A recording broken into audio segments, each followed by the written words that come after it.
Hi, I'm Lyra. My father looked across the mahogany dinner table, wine glass in hand, and said those words that would echo in my mind for weeks. You're nothing, Lyra. Just a glorified assistant playing dress-up in a real person's job. The entire family went silent. My mother's fork stopped halfway to her mouth. My brother Marcus shifted uncomfortably in his chair. Even the grandfather clock in the corner seemed to pause its ticking. I'd love to know which corner of the globe you're watching from. And if this story speaks to you, make sure to subscribe. Tomorrow's video is one you absolutely can't miss. What my father didn't know was that his boss had been trying to reach me all evening. What he didn't know was that while he was cutting me down at Sunday dinner, I had just been offered something that would change everything. Something that would make his words taste like ash in his mouth. The morning started like any other Sunday in the Henderson household. I woke up in my childhood bedroom, the same pale yellow walls that had watched me grow from a shy kid into someone my family still couldn't quite figure out. The house on Maple Street in Westfield, Massachusetts had always felt too small for my dreams, but today it felt suffocating. I'd driven up from Boston the night before, my Honda Civic loaded with case, files and laptop bags that never seemed to leave my side. Working at Morrison & Associates wasn't just a job for me. It was everything I'd worked toward since graduating from Boston University with a degree in business administration and a minor in environmental science that my father had called useless. Tree-hugging nonsense. The law firm specialized in corporate environmental compliance, and I'd started there 3 years ago as a junior consultant. What began as filing reports and organizing client meetings had evolved into something much bigger. I'd developed an entire framework for helping manufacturing companies transition to sustainable practices while actually saving money, something most firms said was impossible. My phone buzzed as I brushed my teeth. A text from my boss, Patricia. Morrison.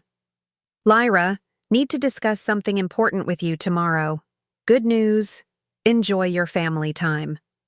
I smiled at the message, wondering what kind of project she had in mind. Patricia had been mentoring me for the past year, ever since I'd successfully helped our biggest client, Hartwell Industries, reduce their carbon footprint by 40% while cutting operational costs by $2 million annually.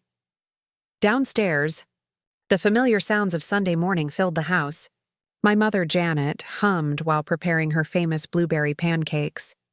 The smell of bacon sizzled from the kitchen, and I could hear my father's deep voice from the living room, probably watching the morning news with his coffee. This was the routine, the same comfortable rhythm that had defined weekends in the Henderson home for as long as I could remember.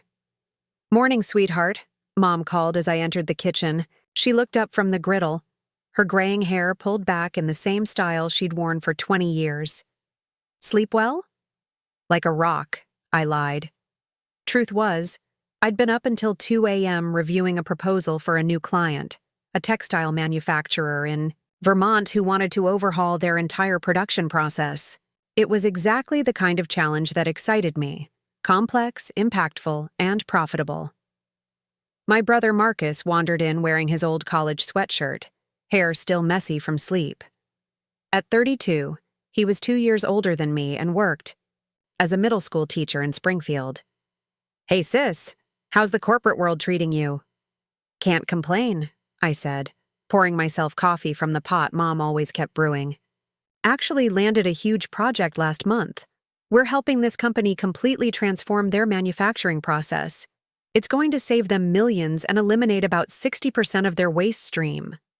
Marcus raised his eyebrows, genuinely impressed. "That's incredible, Lyra. You're like some kind of environmental wizard."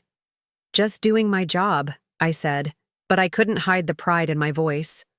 The Hartwell project had been my baby from start to finish. I'd spent months analyzing their operations, identifying inefficiencies, and designing a comprehensive sustainability plan that their CEO had called revolutionary. Dad entered the kitchen in his weekend uniform, khakis, polo shirt, and the slightly stern expression he wore whenever he was thinking about work. Richard Henderson had been a mid-level operations manager at Blackstone Manufacturing for 15 years, the same company where he'd started as a floor supervisor right out of high school. He was proud of his steady climb up the corporate ladder, proud of the 3-bedroom house he'd been able to buy, proud of putting 2 kids through college without taking on crushing debt. "Morning, kiddo," he said, ruffling my hair like I was still 12. "Ready for Mom's pancakes?" "Always," I said, even though the gesture annoyed me.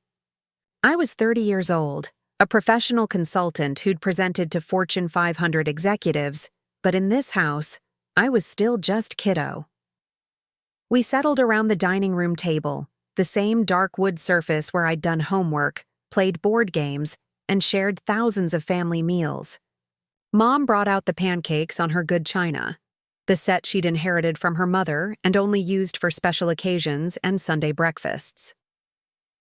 The conversation started innocently enough. Marcus talked about his students, how one of his 8th graders had finally grasped fractions after struggling all semester. Mom shared gossip from her book club and her volunteer work at the community center.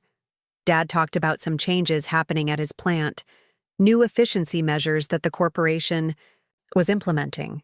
"Speaking of work," I said, cutting into my pancakes, "I think I might be up for a promotion soon. Patricia's been giving me more responsibility, and last week she had me present directly to the board of directors for the Hartwell account." Dad looked up from his plate. "Board of directors? That's good, honey. They probably needed someone to explain the technical stuff in simple terms." I felt a small sting but pushed forward. "Actually, I was the lead consultant on the project. I designed the entire sustainability framework they're implementing. It's going to be a model for other companies in their sector." "That's wonderful, dear," Mom said, beaming. "You've always been so smart about these things." Marcus nodded enthusiastically. "Lyra's basically revolutionizing how companies think about environmental impact. You should see some of the articles she's published." "Published where?" Dad asked, his tone shifting slightly. "Trade journals mostly. Environmental Business Review, Corporate Sustainability Quarterly. My piece on integrated waste reduction strategies got picked up by 3 different publications last month." Dad set down his fork and leaned back in his chair. "Trade journals," he repeated, and something in his voice made my stomach tighten. "So you're writing for magazines that other consultants read?" "Well, yes, but also, and this promotion you're hoping for. What would that make you? Senior consultant?" I hesitated. "Actually, Patricia mentioned something about a director-level position, possibly heading up the new sustainable manufacturing division." The silence that followed felt heavy. Dad's expression had shifted from casual interest to something harder to read. Marcus glanced between us, sensing the change in atmosphere. "Director?" Dad said slowly. "And how long have you been at this firm?" 3 years. But Dad, you don't understand the impact of what we're doing. The Hartwell project alone is going to— 3 years, he interrupted. "And you think you're ready to be a director?" My mother set down her coffee cup carefully. "Richard, she's worked very hard." "I'm sure she has," Dad said, his voice taking on that tone I remembered from childhood lectures. "But let's be realistic here. 3 years out of college, and she thinks she's management material." Heat flashed through my chest. "I've generated over $5 million in new business for the firm. My methodologies are being adopted across the industry. The EPA is considering using my framework as a template for new regulations." "The EPA?" Dad repeated with a slight laugh. "Right. And I suppose next you'll be telling us you're going to be running the whole company." "What's that supposed to mean?" Dad leaned forward, his eyes fixed on mine. "It means you're living in a fantasy, Lyra. You write reports. You make PowerPoint presentations. You sit in meetings and nod along when the real decision-makers talk. That's not revolutionary. That's being a good employee." The words hit like a physical blow. I'm not just an employee, Dad. I'm a consultant. Companies pay hundreds of thousands of dollars for my expertise. Your expertise? He said, and the way he said it made my face burn. Sweetheart, you're 30 years old with a bachelor's degree and 3 years of experience. What expertise could you possibly have that companies would pay hundreds of thousands for? Marcus tried to intervene. Dad, you should see some of the stuff Lyra's accomplished. I'm sure it's very impressive to her, Dad said, not taking his eyes off me. But let's call it what it is. She's a junior-level employee who got lucky with a big client. That doesn't make her executive material. I felt my hands start to shake. Whether from anger or hurt, I couldn't tell. Lucky? I spent 8 months developing that framework. I analyzed 15 years of operational data. I personally convinced their board to invest $12 million in equipment upgrades. And I'm sure your boss was very grateful for your help, Dad said, cutting into his pancakes like this was still casual breakfast conversation. But at the end of the day, your support staff, honey. There's nothing wrong with that. Not everyone can be management material. The room went completely silent except for the grandfather clock ticking in the corner. Mom was staring at her plate. Marcus looked like he wanted to disappear. And my father just kept eating his pancakes like he hadn't just demolished everything I'd been building toward for the past 3 years. Support staff, I repeated quietly. A lot of love and effort went into bringing this story to life. If you're enjoying it, we'd be so grateful if you'd subscribe to our channel. Now, back to where we left off. That's right. And there's dignity in that work, Lyra. Don't get me wrong, but this idea that you're some kind of executive in training, that you're going to be running departments and making 6-figure decisions. He shook his head. That's not reality. That's just you playing dress-up in a real person's job. The words hung in the air like smoke. Playing dress-up in a real person's job. As if everything I'd accomplished, every late night, every presentation, every client meeting, where I'd had to prove myself over and over again, was just pretend. I think, I said carefully, my voice barely steady, that you don't understand what I actually do. Dad finally looked up from his plate, and his expression was almost pitying. I understand perfectly, sweetheart. You work for a consulting firm. You help them deliver services to their clients. That's valuable work, but it's not leadership. Leadership is what your boss does. Leadership is making the real decisions, taking the real risks, building something that lasts. He gestured with his fork toward the living room, where I could see his collection of company recognition plaques on the mantel. I've been at Blackstone for 15 years. I've worked my way up from the floor to management. I know what real responsibility looks like, and I know the difference between doing good work and actually running something. And you think I'm incapable of running something? The pause before he answered told me everything. I think you're capable of continuing to do good work in the role you're suited for. Not everyone can handle the pressure of real leadership, Lyra. There's no shame in knowing your limitations. Something inside me cracked. Not broke. Cracked. Like a windshield that's been hit by a stone but is still holding together, spider webbing. Outward from a central point of impact. My limitations, I said. That's right. And recognizing them is part of growing up, part of being an adult. You can't just declare yourself management material because you want to be. You have to earn it over time, prove you can handle real responsibility. Marcus finally found his voice. Dad, that's not fair. Lyra has proven herself. The projects she's working on are incredible. I'm sure they seem incredible to her, Dad said with that same patronizing tone. But perspective matters, son. When you're doing support work, everything feels bigger than it is. That's natural. But someone has to maintain realistic expectations. I stood up slowly, my legs feeling unsteady. Realistic expectations. Exactly. Dad smiled, apparently thinking he'd made his point clearly and kindly. Look, sweetheart, I'm not trying to hurt your feelings. I'm trying to help you understand the world you're working in. These consulting firms, they're full of bright young people who think they're changing the world. Most of them burn out in 5 years when they realize they're not as important as they thought they were. The crack in my chest spread wider. So, you think I'm going to burn out? I think you're going to have to adjust your expectations about what success looks like. And that's okay. Your mother and I, we're proud of what you've accomplished. You have a good job, you're supporting yourself, you're contributing to something meaningful. That's more than a lot of people can say. He reached for his coffee cup, apparently considering the conversation settled.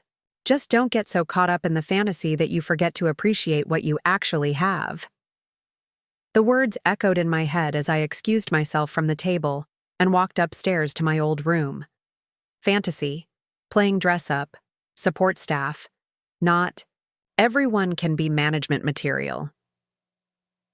I sat on the edge of my childhood bed, staring at the diploma hanging on the wall, the academic awards from high school, the photos of me at various school events looking confident and capable. Had I been deluding myself this entire time? Was everything I thought I'd accomplished just the inflated perspective of someone who didn't understand her place in the world? My phone buzzed with another text from Patricia. Also, forget what I said about discussing tomorrow. Can you call me this evening if you're free? Something came up that can't wait. I stared at the message, wondering if this was the moment she'd tell me my promotion hopes were unrealistic, that I needed to adjust my expectations about my role at the firm. Maybe Dad was right. Maybe I had been living in a fantasy, and reality was finally catching up. But as I sat there in that childhood room, surrounded by evidence of who I used to be, I realized something. The crack in my chest wasn't just from hurt or disappointment. It was from the pressure of something trying to break free, something that had been building for 3 years and wasn't ready to be contained by anyone's realistic expectations. Something that was about to prove that playing dress-up and being the real thing looked exactly the same from the outside. I stayed in my childhood room for 2 hours after that dinner conversation, staring at the ceiling fan that had been spinning in lazy circles above my bed since I was 15. The same fan that had witnessed my high school acceptance letter celebrations, my college graduation party planning, and now this, whatever this was. Devastation felt too dramatic, but dismissal felt too small. My phone kept buzzing with texts from Marcus. Don't listen to Dad. He doesn't get it. Then, seriously, Lai, you're killing it at your job. And finally, want to go for a walk? Get out of the house for a bit? I didn't respond. Instead, I found myself scrolling through my work emails, rereading client testimonials and project summaries, searching for evidence that my father was wrong. The Hartwell Industries CEO had personally written to Patricia, praising my innovative approach and exceptional leadership. The Vermont textile manufacturer had specifically requested me for their upcoming project. 3 different industry publications had quoted my research in the past 6 months. But somehow, sitting in that yellow-walled room, those accomplishments felt thin, insubstantial, like maybe I'd been reading more into them than was actually there. Maybe Dad was right. Maybe I was just support staff who'd gotten lucky and let it go to my head. The house had gone quiet downstairs. I could hear the familiar sounds of Sunday afternoon cleanup, dishes clinking in the kitchen, the television murmuring from the living room, Mom's footsteps moving between rooms. Normal family life continued as if nothing had shifted, as if the world hadn't tilted sideways during pancakes. Around 3 o'clock, I heard a soft knock on my door. Honey? Mom's voice was careful, tentative. Can I come in? Sure, I said, not moving from my position flat on the bed.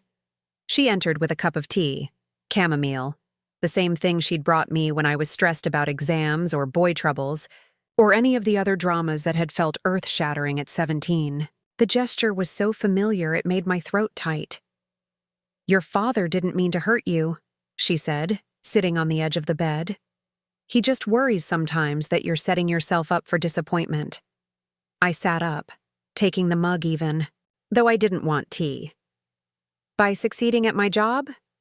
By expecting too much too fast, Mom said gently. You know how he is. He's old-fashioned about these things. He thinks you have to pay your dues for years before you can expect real recognition. I have been paying my dues, Mom. 3 years of 60-hour weeks, building relationships, proving myself with every single project. That's not rushing into anything. She nodded, but I could tell she was trying to find a middle ground that didn't exist. I know you work hard, sweetheart. We both do. But maybe he has a point about tempering expectations. Not because you're not capable, but because the business world can be unpredictable. The careful way she said it made me realize something. She agreed with him. Maybe not with his delivery, but with his fundamental assessment. My own mother thought I was getting ahead of myself. Do you think I'm deluding myself? I asked directly. The pause before she answered lasted 3 seconds too long. I think you're ambitious and talented, and sometimes that can make the gap between where you are and where you want to be feel smaller than it actually is. There it was, wrapped in maternal diplomacy, but the same message. Know your place. Lower your expectations. Be grateful for what you have. After she left, I called my best friend from college, Sarah Martinez, who worked in marketing for a biotech startup in San Diego. If anyone would give me an honest outside perspective, it would be her. Lyra, how's the family visit going? Her voice was bright, happy to hear from me.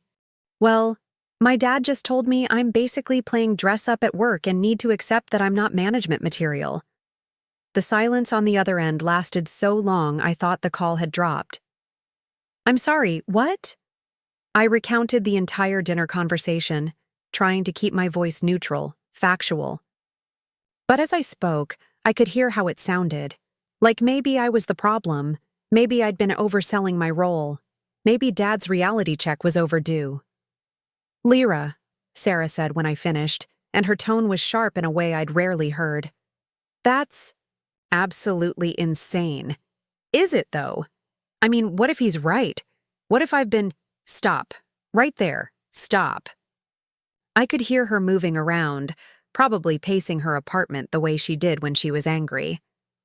You literally revolutionized how manufacturing companies approach sustainability compliance. You've been headhunted by 3 different firms in the past year. Industry leaders quote your research. What part of that sounds like support staff to you? But maybe I'm just a small fish in a big pond, and I don't realize— Lyra Elena Henderson, she interrupted, using my full name the way she had in college when I was being ridiculous. Do you remember senior year when you designed that waste reduction system for the campus dining halls? The one that cut food waste by 40% and saved the university $60,000 annually?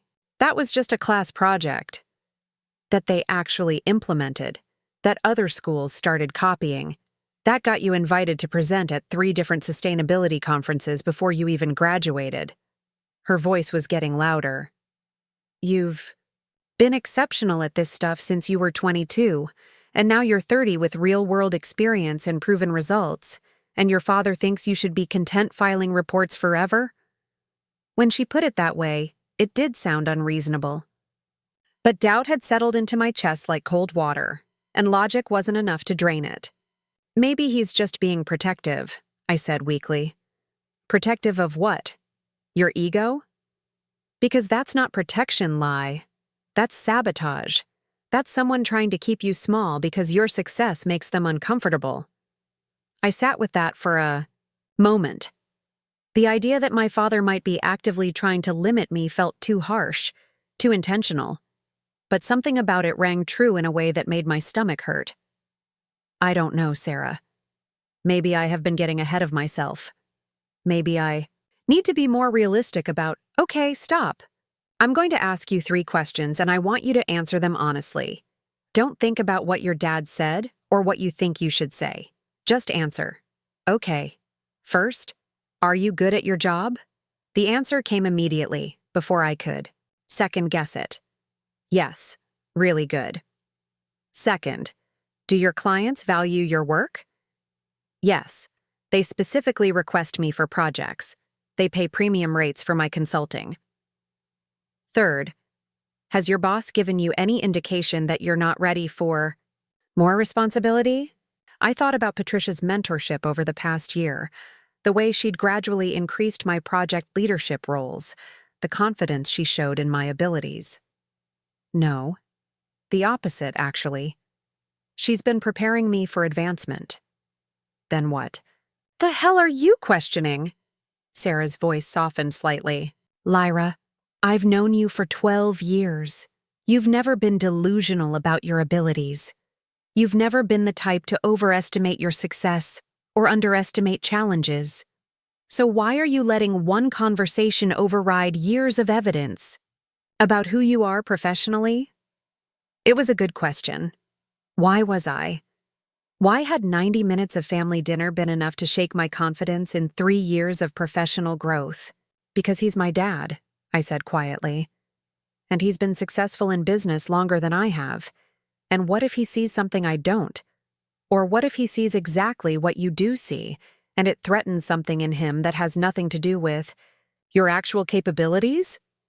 That possibility hadn't occurred to me. The idea that my father's assessment might be more about him than about me. After we hung up, I sat in the growing afternoon shadows, thinking about Sarah's questions. I thought about the way Patricia's face lit up when I presented new ideas. I thought about the Hartwell CEO shaking my hand after our final presentation and saying, "You've changed how we think about our entire operation." I thought about the young engineers at client companies who started taking notes when I spoke, who asked for my business card, who followed up weeks later with implementation questions. None of those people had treated me like support staff. None of them had acted like I was playing dress-up in someone else's job. My phone buzzed again with Patricia's name on the screen. I'd forgotten about her request to call. "Lyra, thank you for calling back," she said when I picked up. "I hope I'm not interrupting family time." "Not at all. What's going on?" "Well, I have some news that couldn't wait until Monday." There was excitement in her voice, barely contained. "Do you remember David Castellanos?" I did remember. David Castellanos was the CEO of Meridian Environmental Solutions, one of the largest environmental consulting firms on the East Coast. He'd been a guest speaker at an industry conference where I'd presented my research on integrated sustainability frameworks 6 months ago. Of course. Did he reach out about a project? In a manner of speaking.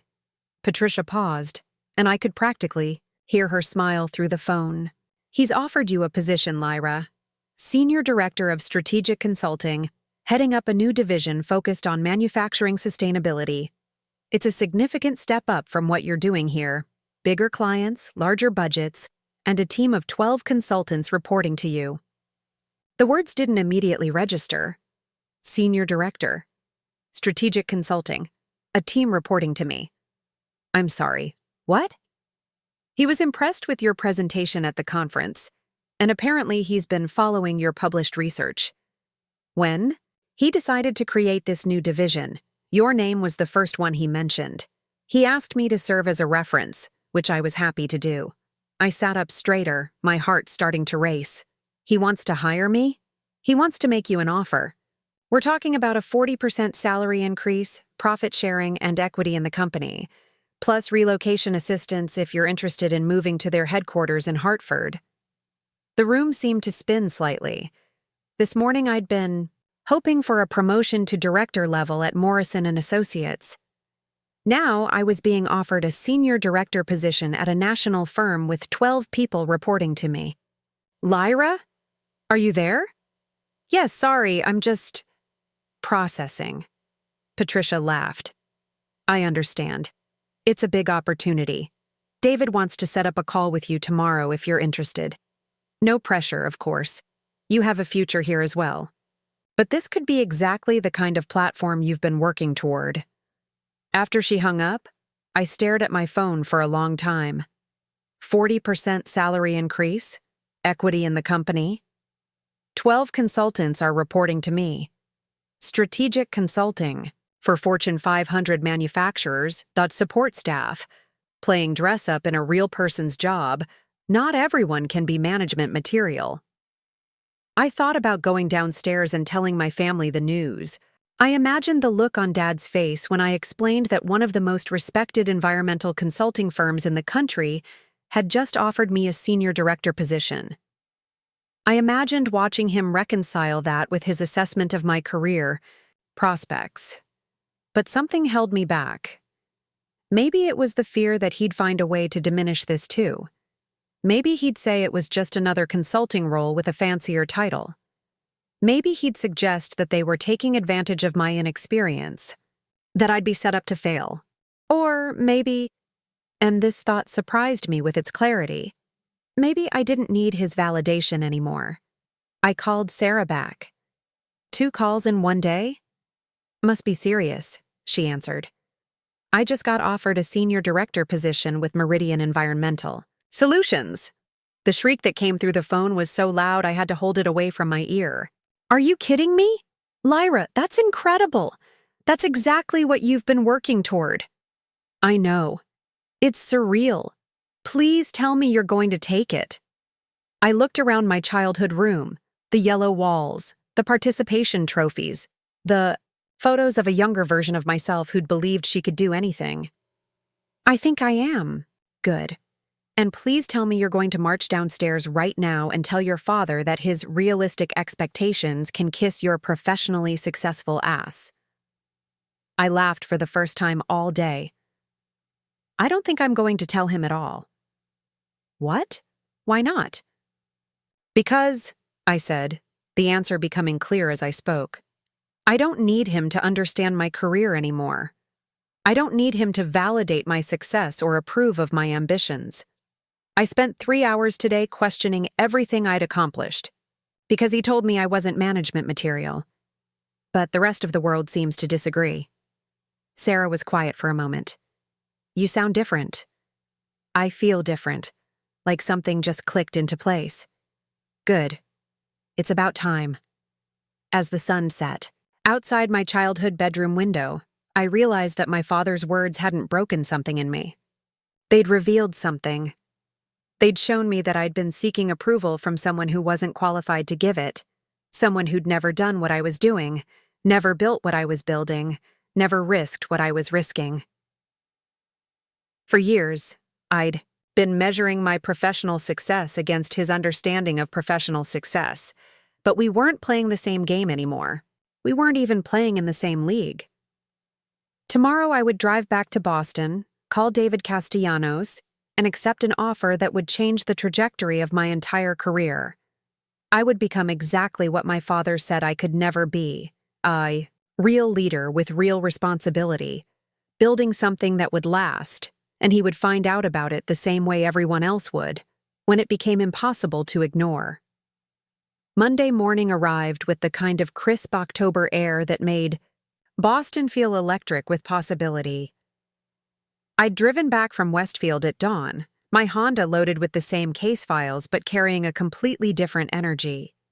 The city skyline looked sharper somehow, like I was seeing it through a new lens. My first stop wasn't the office. It was a coffee shop in Back Bay where I'd arranged to meet David Castellanos at 8 a.m. He'd suggested the location when I called. Him Sunday night, saying he preferred initial conversations away from corporate environments. Less pressure, more honest dialogue, he'd explained. I arrived 15 minutes early and chose a corner table where we could speak privately. David walked in precisely at 8, and I recognized him immediately from the conference. Tall, silver-haired, with the kind of confident bearing that came from decades of building something meaningful. He spotted me and smiled, extending his hand as he approached. Lyra, thank you for making time on such short notice, he said, settling into the chair across from me. I hope this isn't too unconventional, but I find the best conversations happen over good coffee rather than in conference rooms. I appreciate the approach, I said, and I meant it. There was something refreshing about starting a career conversation in a space that felt human rather than transactional. David ordered a simple black coffee and got straight to the point. I've been following your work since the Hartford conference. Your presentation on integrated sustainability frameworks was exactly the kind of thinking we need more of in this industry. But what really caught my attention was the follow-up research you published in Environmental Business Review. He pulled out a tablet and opened to an article I'd written 3 months ago about predictive modeling for environmental compliance. This piece on using historical data to anticipate regulatory changes, that's not just consulting, Lyra. That's strategic thinking. That's the kind of insight that saves companies millions and positions them ahead of their competitors. I felt a warmth spread through my chest that had nothing to do with the coffee. That research grew out of a project with Hartwell Industries. I noticed patterns in their compliance history that suggested they could anticipate regulatory shifts, instead of just reacting to them. Exactly. And that's why I want you leading our new strategic manufacturing division. David leaned forward slightly. We've been providing environmental consulting for 15 years, but we've been reactive.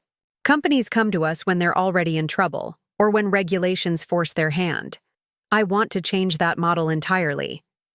He opened another file on his tablet, showing me organizational charts and project timelines. I'm talking about proactive consulting, working with manufacturers to redesign their operations before problems arise, helping them see sustainability not as a compliance burden, but as a competitive advantage. The vision he outlined was exactly what I'd been thinking about for months. The natural evolution of environmental consulting from damage control to strategic planning. What kind of timeline are you looking at for implementation? That's where it gets interesting, David said with a smile. I've already secured 3 major clients who are specifically interested in this approach. Blackstone Manufacturing wants to completely overhaul their production processes. Nordic Textiles is planning a $50 million facility upgrade. And Apex Industries is looking at a full sustainability transformation that could become a model for their entire sector. I nearly choked on my coffee. Did you say Blackstone Manufacturing? You know them? I set down my mug carefully, my mind racing. I'm familiar with their operations, yes. They're based in Western Massachusetts, primarily focused on automotive, components, and industrial machinery. That's right. They're one of the largest manufacturers in the region, and their current environmental practices are, let's say, outdated. They're facing increasing pressure from both regulators and major clients who are demanding sustainable supply chains. My heart was beating faster, but I kept my voice steady. What's their timeline for this overhaul? Aggressive. They want to begin implementation within 60 days. Their operations manager has been pushing for changes internally, but he needs external expertise to make it happen. Someone who understands both the technical requirements and the business. Case for transformation. Operations manager. My father was an operations manager at Blackstone. I took a slow breath, processing the implications. Who would I be working with on their team? David consulted his notes. The primary contact is Richard Henderson in operations. He's been with the company for years and apparently has significant influence with senior leadership. We'd also work directly with their CEO, Margaret Blackstone, and the head of manufacturing, James Wright. Richard Henderson, my father. The man who told me I wasn't management material was going to be my primary client contact. Lyra? Everything all right? David's voice brought me back to the moment. Yes, sorry. Just thinking through the logistics. I managed to smile. This sounds like exactly the kind of project I've been hoping to work on. Excellent. Now let's talk about the structure of your role. David pulled up another document. You'd be Senior Director of Strategic Consulting, with a team of 12 consultants across various specializations: environmental engineers, regulatory, specialists, business analysts, and project managers. Your job would be to coordinate their expertise and serve as the primary client interface for major accounts. He outlined the compensation package, Salary, profit sharing, equity, benefits. Everything Patricia had mentioned, but hearing the details made it feel more real. This wasn't just a promotion. It was a complete transformation of my career trajectory. I'd like to offer you the position, David said finally. But I want you to take time to consider it fully. This isn't just a job change. It's a commitment to building something new. To prove that environmental consulting can be a strategic business function rather than just a compliance necessity. I thought about my father's words from yesterday. Support staff, playing dress up, not management material. I don't need time to think about it, I said. I accept. David's smile was genuine and immediate. Outstanding. Welcome to Meridian Environmental Solutions, Director Henderson. The title sounded foreign and perfect at the same time. Director Henderson. Not support staff, not playing dress up. A real leader with real responsibility. After we shook hands and discussed start dates, 2 weeks from Monday, I walked back to my car in a daze. The magnitude of what had just happened was starting to sink in. I'd been offered my dream job. I'd accepted a 40% salary increase. I was going to lead a team of 12 professionals, and my first major client was going to be my father's company. Back at Morrison & Associates, I found Patricia in her office reviewing case files. She looked up when I knocked, and her expression immediately shifted to curiosity. How did it go with David? I accepted the position. Patricia's face lit up with genuine pleasure. Lyra, that's wonderful. I'm going to miss working with you. But this is exactly the opportunity you've been building toward.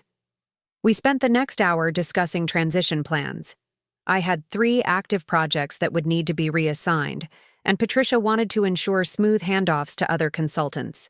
It was professional, cordial, and tinged with the bitter sweetness of leaving a place that had been instrumental in my development. You know, Patricia said as we finished up, I've been mentoring young consultants for 15 years, and I've never seen anyone develop strategic thinking as quickly as you have. David's lucky to get you. Thank you, I said, and meant it. For everything. The mentorship, the opportunities, the reference. I wouldn't be ready for this without what I learned here. You were ready the day you walked in here 3 years ago. You just needed time to realize it. That afternoon, I began researching Blackstone Manufacturing with the thoroughness I brought to all my projects. I accessed industry databases, regulatory filings, environmental compliance records, and financial reports. What I found painted a clear picture of a company at a crossroads. Blackstone had been founded in 1987 by Margaret Blackstone's father, and had grown steadily through strategic acquisitions and contract manufacturing. They employed over 800 people across 3 facilities and generated approximately $180 million in annual revenue. But their environmental practices were stuck in the 1990s. Their most recent EPA compliance audit showed multiple violations, though nothing severe enough to trigger major penalties. Their waste disposal costs were 300% higher than industry averages. Their energy consumption patterns suggested equipment that hadn't been updated in over a decade. Most tellingly, they'd lost 2 major contracts in the past year when clients implemented sustainable supply chain requirements. I pulled up their organizational chart and found my father's name. Richard Henderson, Operations Manager, hired 2009. According to the company website, he oversaw production scheduling, quality, control, and facility maintenance across all 3 locations. He reported directly to James Wright, the head of manufacturing. The more I read, the clearer it became that Blackstone was exactly the kind of client Meridian's new division was designed to help. They had significant environmental challenges, but they also had the scale and resources to implement meaningful solutions. A successful transformation at Blackstone could indeed become a model for other manufacturers in the region. I started drafting preliminary assessment questions, the kind of deep dive analysis that would be necessary before proposing any changes. Facility energy audits, waste stream mapping, supply chain sustainability reviews, equipment lifecycle assessments. The scope was enormous, but that made it exciting rather than daunting. My phone rang around 4 p.m. Marcus's name appeared on the screen. "Hey, how are you feeling after yesterday?" he asked without preamble. "Actually, really good. Better than good." I found myself smiling as I spoke. "I have some news. Good news, I hope. I got a job offer, senior director position with Meridian. Environmental Solutions, leading a team of 12 consultants, major salary increase, equity in the company." The silence on the other end lasted several seconds. "Are you serious?" "Completely serious. I start in 2 weeks." "Lyra, that's incredible. That's exactly what you've been working toward." His excitement was genuine and immediate. "Have you told Mom and Dad?" I hesitated. "Not yet. I'm still processing it myself." "You have to tell them, especially Dad." After what he said yesterday— "Marcus," I interrupted gently. "I don't think I'm going to tell them. Not right away." "What? Why not?" I leaned back in my chair, looking out at the Boston skyline. "Because I realized something yesterday. I don't need Dad's approval or validation anymore. I spent years trying to prove myself to someone who wasn't qualified to judge my professional capabilities. But this proves him wrong. This shows that you are management material, that you're not just support staff." "I already knew that," I said quietly. The problem was thinking I needed him to know it too. Marcus was quiet for a moment. "So you're just not going to tell them about this major career milestone?" "Oh, they'll find out," I said, thinking about the Blackstone project folder on my desk. "They'll definitely find out, just not from me." After we hung up, I returned to my research with renewed focus. I pulled financial records, environmental impact studies, and regulatory correspondence. I built spreadsheets tracking their compliance costs, energy expenditures, and waste management expenses. I identified patterns that suggested specific areas for improvement. By the time I left the office that evening, I had assembled a comprehensive preliminary assessment of Blackstone Manufacturing's environmental challenges and opportunities. It was exactly the kind of strategic analysis that would inform our consulting approach: thorough, data-driven, and focused on measurable business outcomes. What I hadn't anticipated was how personal this project would become. In 2 weeks, I would walk into Blackstone's headquarters as Senior Director Henderson from Meridian Environmental Solutions. I would sit across from my father in conference rooms where he knew my professional credentials, my track record, and my expertise. Would be everything he'd told me I could never be, working on exactly the kind of project he'd dismissed as fantasy, and he would have to reconcile his assessment of my capabilities with the reality of my role, not as his daughter seeking approval, but as his consultant providing solutions. The thought both thrilled and terrified me. But as I drove home through Boston's early evening traffic, I realized I was no longer the person who needed her father's validation to feel successful. I was the person who was about to show him what real leadership looked like. The 2 weeks between accepting David's offer and starting at Meridian felt like preparing for both the biggest opportunity and the most complicated performance of my life. I threw myself into research with an intensity that surprised even me. But this wasn't just about professional preparation. This was about ensuring I was unassailable when the moment came. My new office at Meridian's Hartford headquarters was on the 15th floor with floor-to-ceiling windows overlooking the Connecticut River. David had given me complete autonomy in setting up the strategic manufacturing division, which meant hiring my own team, establishing our methodologies, and defining our service offerings. It was exactly the kind of creative control I'd dreamed about, but the pressure was immense. Your success or failure will determine whether we expand this model or return to traditional reactive consulting, David had told me during my first official day. No pressure, but you're essentially pioneering a new approach to environmental business strategy. My first hire was Elena Vasquez, a former EPA environmental engineer who'd spent 5 years in regulatory compliance before moving to private consulting. She was brilliant, methodical, and shared my vision for proactive environmental planning. During her interview, she'd said something that stuck with me. Most companies treat environmental compliance like getting a medical exam only when they're sick. You're talking about preventive medicine for industrial operations. My second hire was Marcus Kim, a business analyst who specialized in manufacturing cost structures. He'd worked for 3 different consulting firms and had a reputation for finding hidden inefficiencies that others missed. What impressed me most was his ability to translate environmental improvements into concrete financial benefits, exactly the kind of business case building that would be crucial for client buy-in. The rest of my team came together over the following week. 2 more environmental engineers, a regulatory specialist, a data analyst, a project coordinator, and 3 junior consultants fresh out of graduate programs. 12 people total, all reporting directly to me. The organizational chart on my desk still gave me a small thrill every time I looked at it.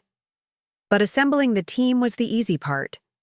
The real challenge was preparing for Blackstone. I'd been in touch with Margaret Blackstone's executive assistant to schedule our initial consultation, but I hadn't spoken directly with anyone from the company yet. The official story was that Meridian Environmental Solutions had been recommended by a mutual business contact, which was technically true, though I'd made sure David didn't mention my family connection when making initial contact. Elena and I spent hours reviewing Blackstone's operations data, building detailed assessments of their current environmental practices. What we found was even worse than I'd expected from my preliminary research. Their 3 facilities were operating with equipment from the 1990s. Their waste disposal costs were astronomical, and their energy consumption patterns suggested massive inefficiencies. "This is actually perfect for us," Elena said during one of our planning sessions. "The potential for improvement is enormous. We're not talking about minor adjustments. This is a complete operational transformation." "What kind of timeline are we looking at for meaningful results?" I asked. Marcus looked up from his financial modeling. "If we implement the equipment upgrades in phases, they could see 20% cost reductions within 6 months. Full implementation would take 18 months, but the ROI starts immediately." I stared at the numbers on his screen. We were talking about saving Blackstone millions of dollars annually while dramatically reducing their environmental impact. This wasn't just consulting. This was complete business transformation. "There's something else," Elena added, pulling up a regulatory database on her laptop. "Massachusetts is about to implement new environmental standards for manufacturing facilities. The regulations go into effect next year, and companies that don't comply will face significant penalties." She showed me the proposed requirements: emissions standards, waste disposal protocols, energy efficiency minimums. Blackstone is currently violating about 60% of these future regulations. They don't know it yet because the standards haven't been finalized, but we can see where things are heading. "So we're not just offering them improvements," I said slowly. "We're offering them survival." "Exactly. Companies that get ahead of these regulations will have competitive advantages. Companies that wait will be scrambling to avoid penalties." This was the kind of strategic insight that David had hired me to provide. Seeing around corners, anticipating changes, positioning clients for success rather than just helping them react to problems. It was also exactly the kind of thinking my father had dismissed as fantasy. I spent the weekend before our Blackstone consultation at my apartment, rehearsing presentations and refining our proposals. Sarah called Sunday evening to check on my preparation. "Are you nervous about seeing your dad in a professional context?" she asked. "Honestly, I'm more excited than nervous," I said, surprising myself with the honesty. For 3 years, I've been trying to explain what I do to someone who didn't want to understand. Now I get to show him instead of tell him. And if he's dismissive? If he treats you like he did at dinner?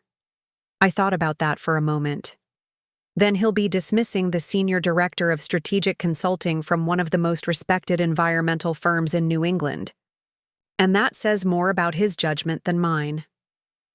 Monday morning arrived with unseasonably warm October weather. I chose my outfit carefully. A charcoal gray suit that looked professional without being intimidating, paired with the pearl earrings my grandmother had given me for college graduation. I wanted to look exactly like what I was, a serious professional with the credentials and experience to solve serious problems. Elena and Marcus met me in the lobby of our building at 7 a.m. We loaded our presentation materials and analysis documents into my car. I'd insisted on driving to maintain some control over the logistics. The hour-long drive to Blackstone's headquarters in Springfield gave us time for final strategy discussions. Remember, I told my team as we pulled into the company parking lot, this is a consultation, not a sales pitch. We're here to understand their challenges and demonstrate our analytical capabilities. The goal is to establish credibility and build relationships. Blackstone Manufacturing's headquarters was a sprawling complex of brick buildings that looked like they'd been expanded organically over decades. The main entrance led to a reception area with industrial carpeting and motivational posters about safety and quality. It was exactly the kind of environment I'd imagined based on my father's descriptions over the years. The receptionist directed us to a conference room on the second floor. As we set up our materials, I could hear voices in the hallway, familiar, cadences that made my stomach flutter with nerves I hadn't expected. Ms. Henderson? The door opened and a woman in her 50s entered with confident strides. Margaret Blackstone was smaller than I'd expected, but carried herself with unmistakable authority. I'm Margaret Blackstone. Thank you for coming. Behind her entered James Wright, the head of manufacturing, a tall man with graying temples who looked like he'd spent decades solving practical problems. And then, bringing up the rear with a folder tucked under his arm, my father, Richard Henderson, looked exactly the same as he had 2 weeks ago at Sunday dinner, except now he was wearing his work clothes, khakis, button-down shirt, and the Blackstone manufacturing polo he'd worn to company events for years.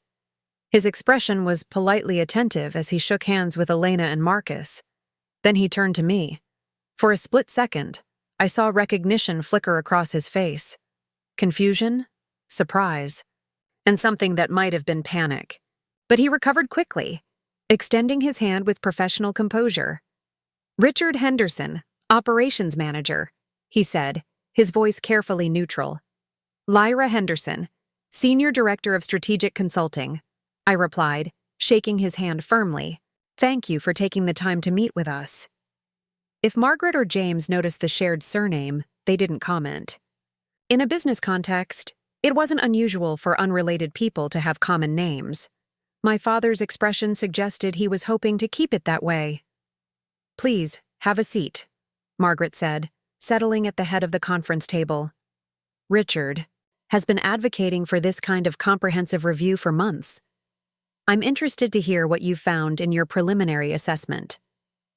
I opened my laptop and activated the projection screen. The first slide appeared. Blackstone Manufacturing, Environmental Compliance and Strategic Opportunity Assessment. Thank you for providing access to your operational data, I began, falling into the professional rhythm I'd developed over years of client presentations. What we've found is a company with significant potential for both cost reduction and environmental improvement through strategic modernization. I clicked to the next slide, showing a breakdown of their current environmental costs.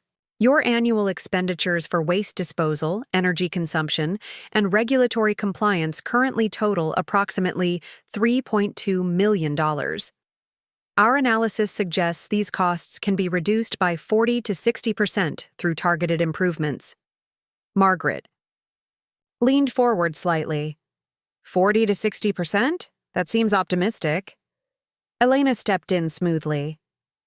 The reductions come from 3 primary areas, she said, pulling up detailed cost breakdowns. Equipment modernization, process optimization, and proactive regulatory compliance. Companies similar to Blackstone have achieved even higher reductions by implementing comprehensive sustainability programs. I watched my father's face as Elena presented the technical details. His expression was carefully controlled, but I could see him processing the information, recognizing the sophistication of our analysis. This wasn't support staff work. This wasn't playing dress-up. This was strategic business consulting at the highest level. Marcus took over the financial projections, showing how the initial investment in equipment and process changes would pay for itself within 18 months. "We're not talking about cost centers," he explained. "These environmental improvements generate immediate returns through efficiency gains and regulatory compliance." James Wright asked several detailed questions about implementation timelines and operational disruptions. His queries were sharp, practical, and exactly the kind of concerns I'd anticipated. Elena and I fielded them easily, demonstrating the CRR depth of our preparation and the feasibility of our recommendations. Throughout the presentation, I was acutely aware of my father's silence. He took notes occasionally but didn't ask questions or offer comments.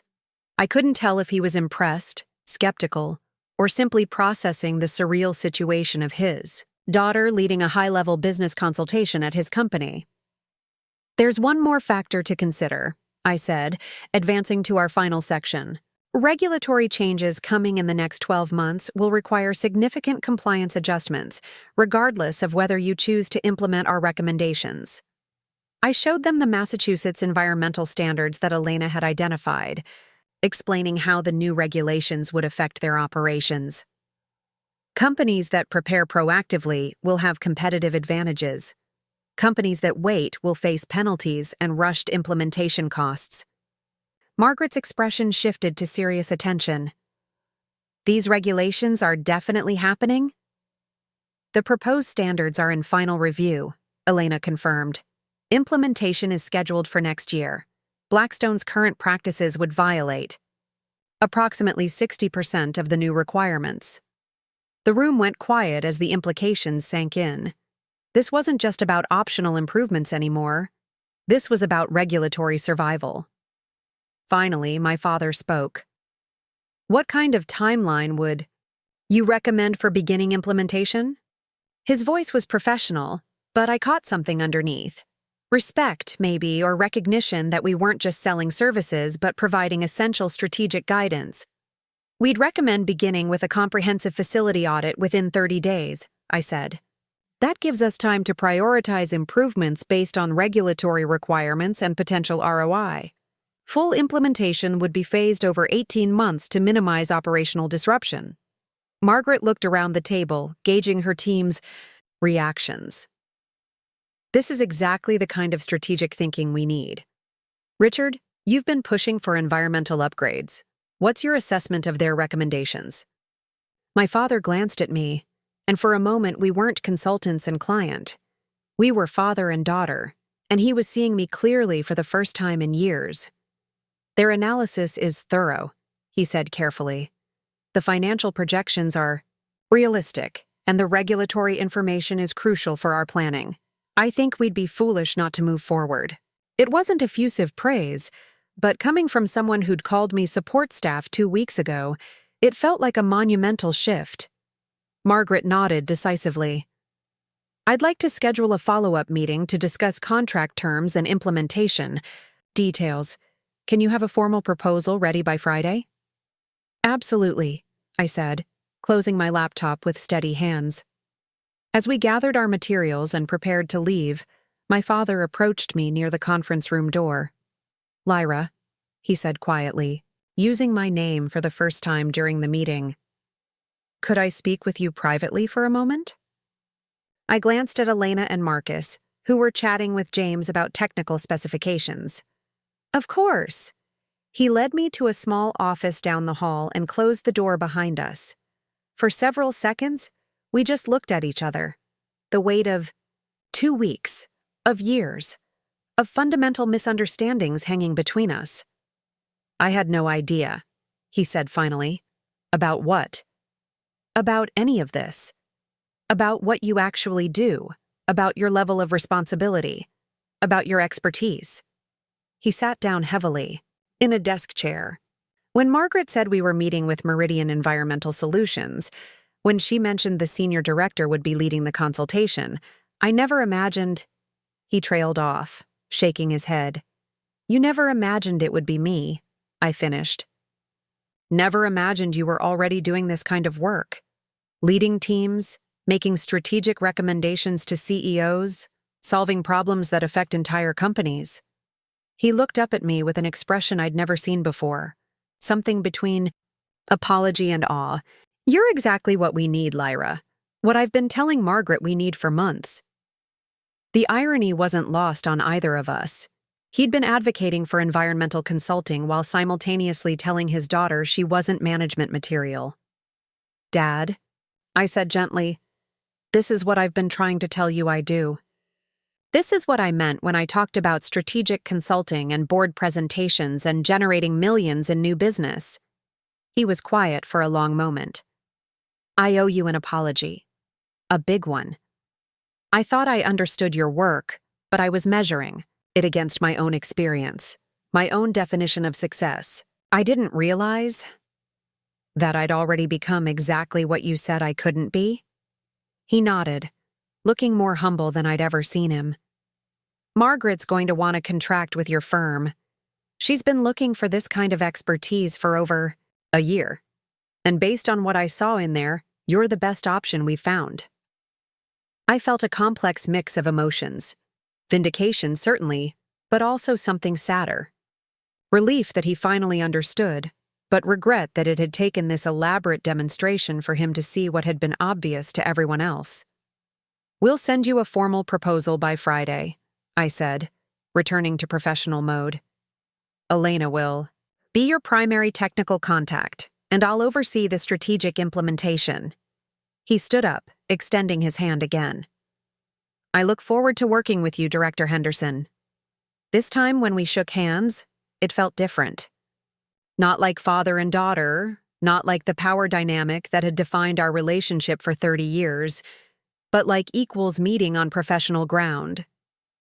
As I drove back to Hartford with Elena and Marcus, I realized something fundamental had shifted. I'd entered that conference room as someone trying to prove herself worthy of respect. I was leaving as someone who demonstrated that respect was already earned. It just needed to be recognized. The real test would come in the implementation phase, working alongside my father for months while transforming his company's operations. But for the first time, I felt confident that we'd be working together as professionals rather than as family members trapped in old patterns. Support staff doesn't redesign manufacturing operations for Fortune 500 companies. People playing dress-up don't lead teams of 12 specialists or save clients millions of dollars annually. I was exactly who I'd always said I was. Now my father knew it too. 3 weeks into the Blackstone project, I was sitting in their main conference room every Tuesday and Thursday, leading implementation meetings that had become the most important sessions of their quarterly planning cycle. What had started as an environmental consulting contract had evolved into a comprehensive business transformation, and Margaret Blackstone was treating our recommendations like gospel. The changes were happening faster than anyone had anticipated. Elena's team had identified equipment inefficiencies that were costing them over $40,000 monthly in excess energy consumption. Marcus had restructured their waste disposal contracts, cutting costs by 60% while improving environmental compliance. Most significantly, we'd redesigned their production workflow to eliminate 3 major bottlenecks that had been constraining output for years. My father had become an unexpected ally in the implementation process. After that first awkward meeting, he'd thrown himself into the project with genuine enthusiasm, asking detailed questions and offering insights about operational realities that only someone with his experience could provide. Our working relationship had found a professional rhythm that was both productive and surprisingly comfortable. But the real transformation wasn't happening in conference rooms. It was happening in the hallways, break rooms, and informal conversations throughout the company. Word was spreading that Blackstone was implementing changes that went far beyond environmental compliance. Employees were talking about efficiency improvements, cost savings and modernization efforts that would secure their jobs for years to come. You've become something of a legend around here, James Wright told me after one particularly successful implementation meeting. The floor supervisors are calling you the efficiency wizard. They've never seen changes happen this quickly. I was reviewing quarterly impact reports in the small office they'd given me at Blackstone when my father knocked on the doorframe. "Got a minute?" he asked. "Of course. What's on your mind?" He entered and closed the door behind him. Something he'd only done once before, during that first private conversation.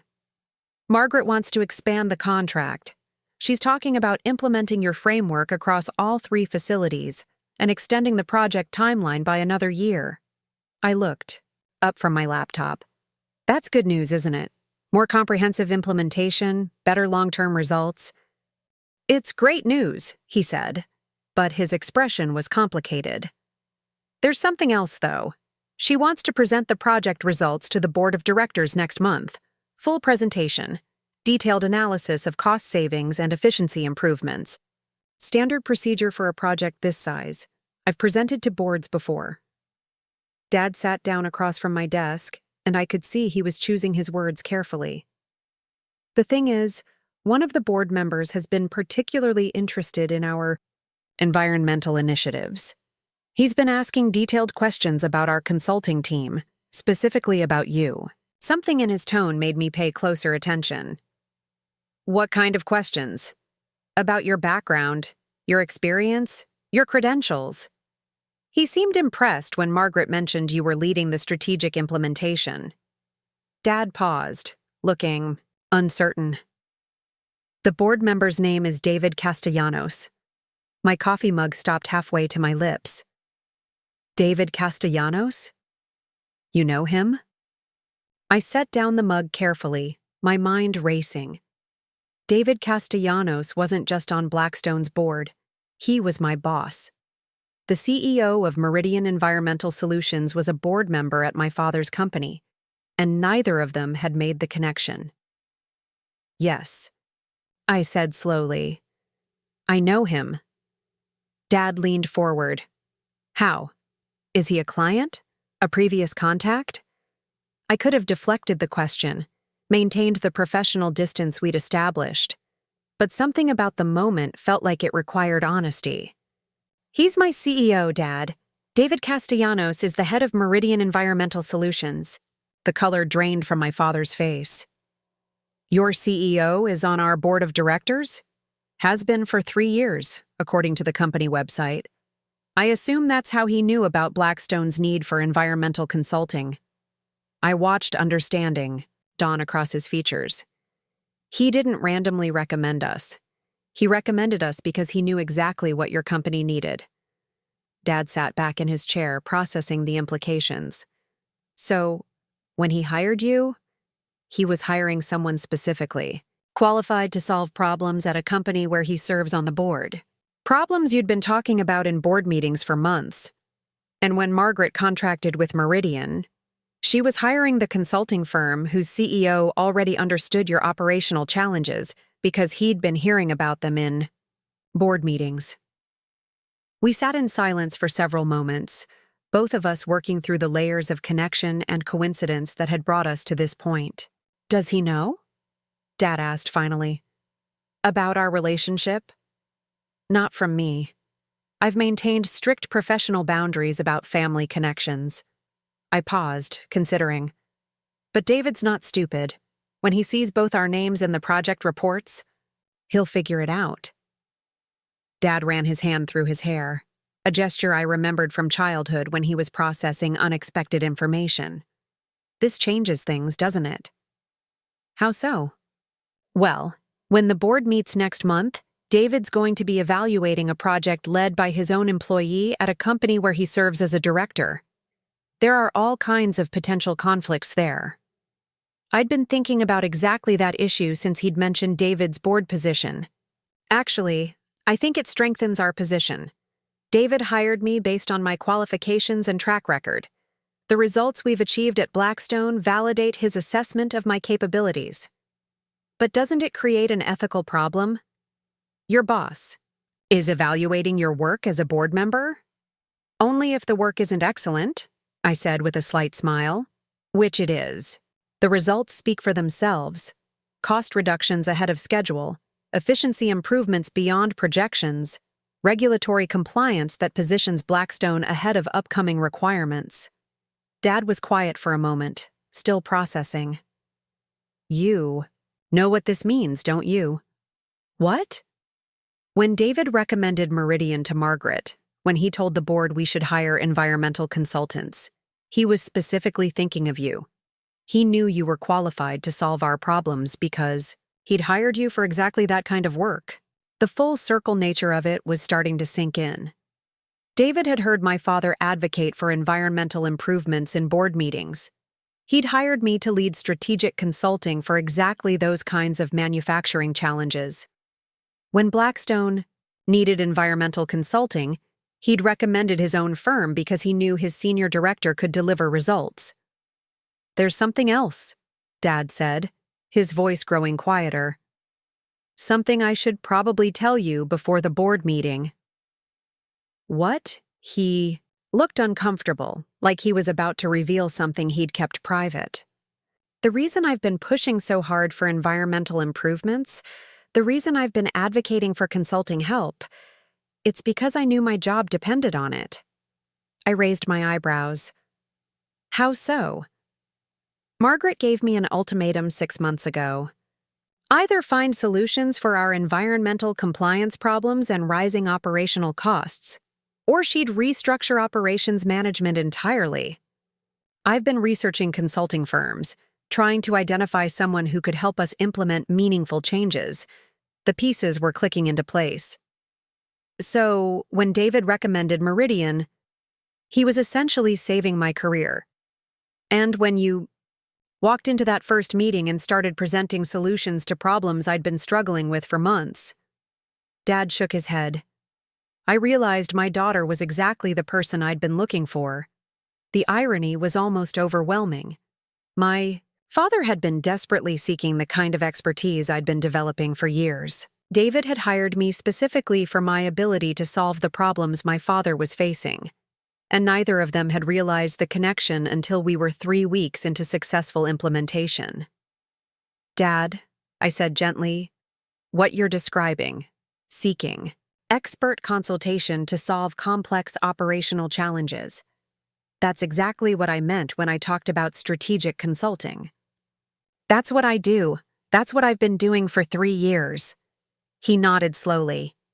I'm beginning to understand that, really understand it, not just intellectually acknowledge it.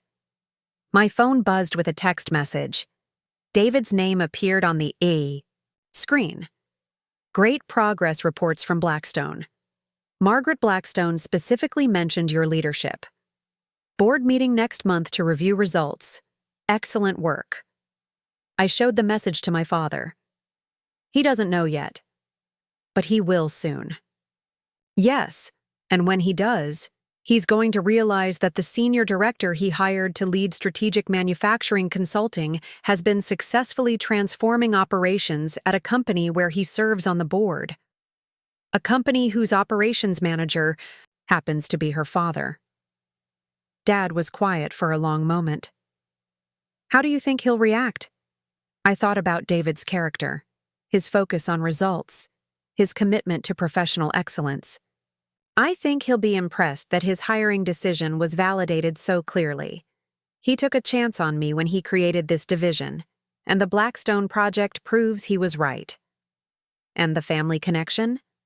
Might explain why I was so motivated to deliver exceptional results, I said with a smile. But it doesn't diminish the quality of the work or the impact of the outcomes. That afternoon, I was back in Hartford working on quarterly reports, when Elena knocked on my office door.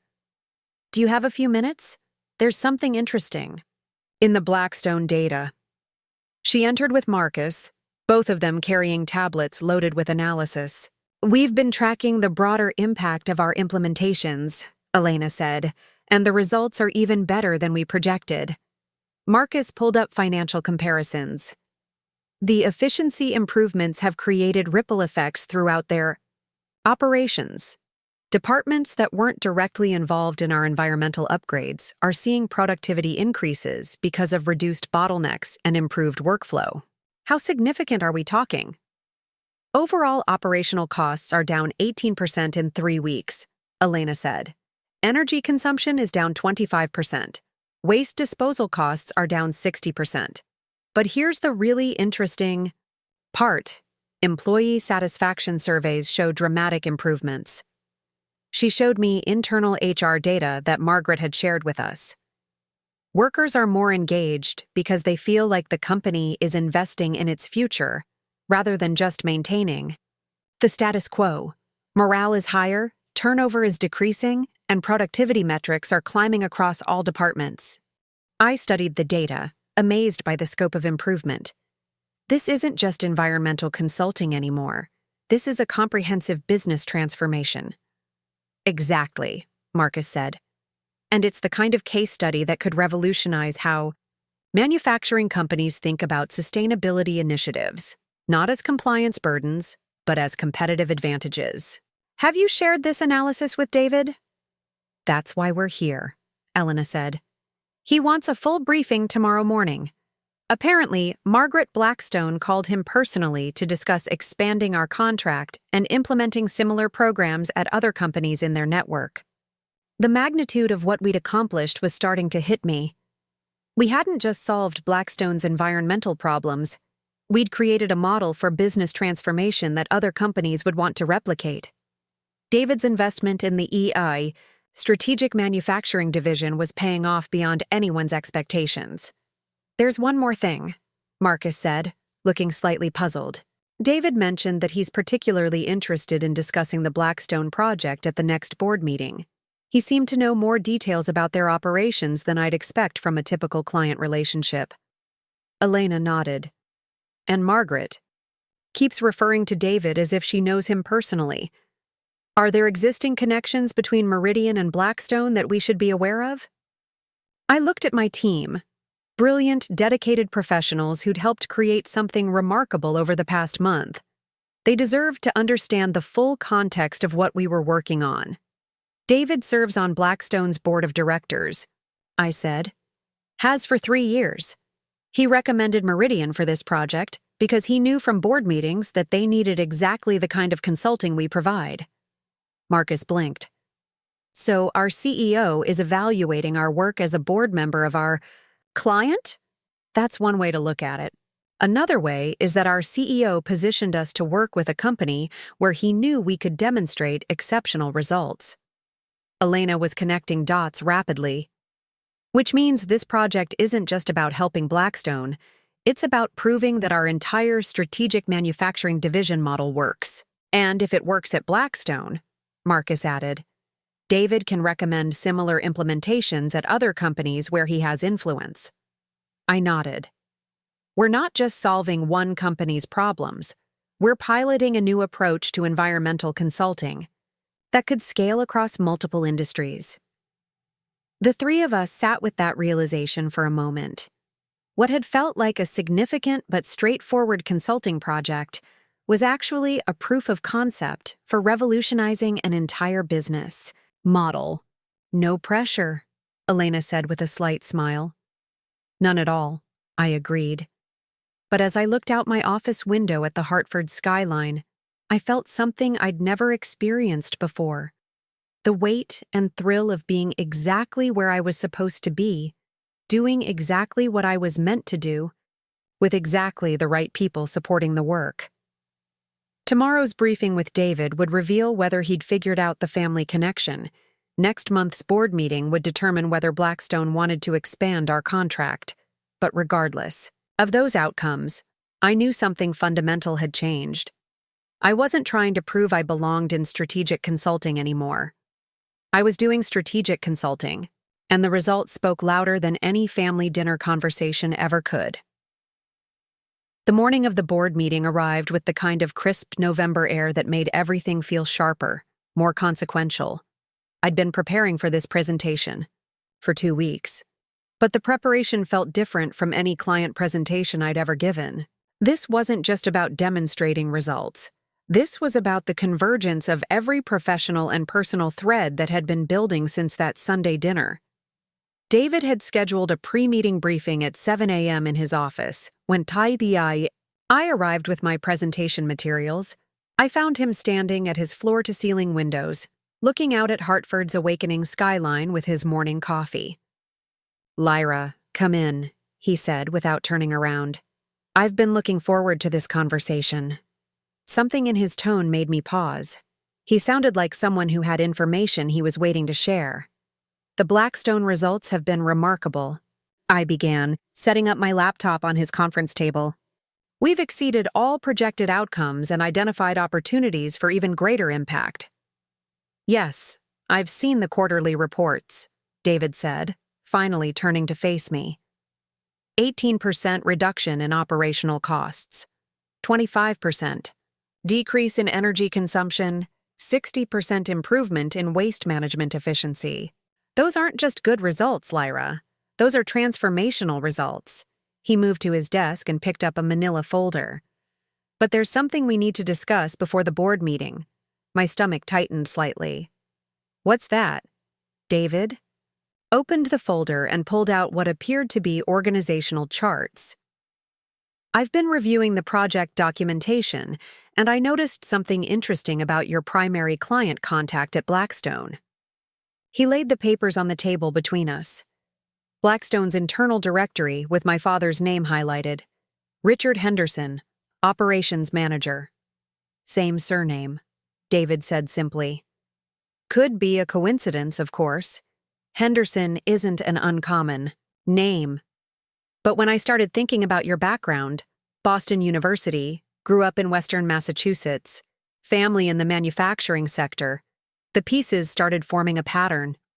I met his gaze directly. "Richard Henderson is my father." David nodded slowly, as if confirming something he'd already suspected.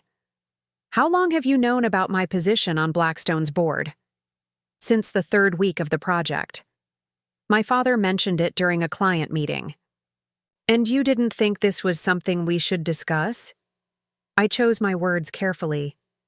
I maintained strict professional boundaries throughout the project. The family relationship didn't influence my analysis, recommendations, or implementation strategies. The results speak to the quality of the work, regardless of personal connections. David was quiet for a moment, studying the organizational charts. "You're right. The results do speak for themselves. But there's another dimension to this situation that I think you should understand." He moved to a different filing cabinet and pulled out a thick folder labeled Board Meeting Minutes, 2024. "Your father has been advocating for environmental consulting in board meetings for 8 months, David said, flipping through pages of typed notes. "He's presented detailed analyses of rising compliance costs, operational inefficiencies, and upcoming regulatory challenges. He's made the business case for modernization repeatedly." David found the page he was looking for and placed it in front of me. March board meeting.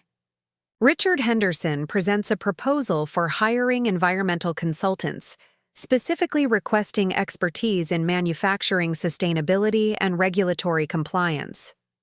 I read my father's proposal, typed in formal business language but unmistakably, his voice arguing for exactly the kind of consulting Meridian provided. "June meeting," David continued, flipping pages. "Richard Henderson follows up with cost-benefit analysis for environmental improvements, including projected savings from efficiency upgrades and waste reduction." Another page, more detailed financial projections that looked remarkably similar to the analysis Marcus and I had developed. August meeting. "Richard Henderson presents research on environmental consulting firms in the region, comparing capabilities and areas of expertise." David looked up at me. "He'd essentially compiled a brief for exactly the kind of work you do." The papers felt heavy in my hands. My father hadn't just been pushing for environmental consulting in abstract terms. He'd been describing the specific solutions I'd been developing for 3 years. "When Margaret finally approved the consulting contract in September," David said, "I recommended Meridian because I knew we had the right expertise." What I didn't realize was that the expertise she needed was sitting at your family dinner table. I stared at the board meeting minutes, processing the timeline. So, when he told me I wasn't management material, he was literally advocating for hiring someone with your exact qualifications to solve problems he couldn't handle internally. The irony was so complete it was almost absurd. While my father was dismissing my professional capabilities at Sunday dinner, he was simultaneously arguing to his board that the company needed precisely those capabilities to survive. "There's more," David said, returning to his original folder. "Margaret has been so impressed with the results that she's recommended our approach to 3 other board members who sit on multiple manufacturing company boards. We've received preliminary inquiries from 5 companies in the past 2 weeks." He showed me email chains and meeting requests from potential clients. "The Blackstone project has become a case study for what comprehensive environmental consulting can achieve. Other CEOs want to implement similar programs at their companies." I looked up from the emails.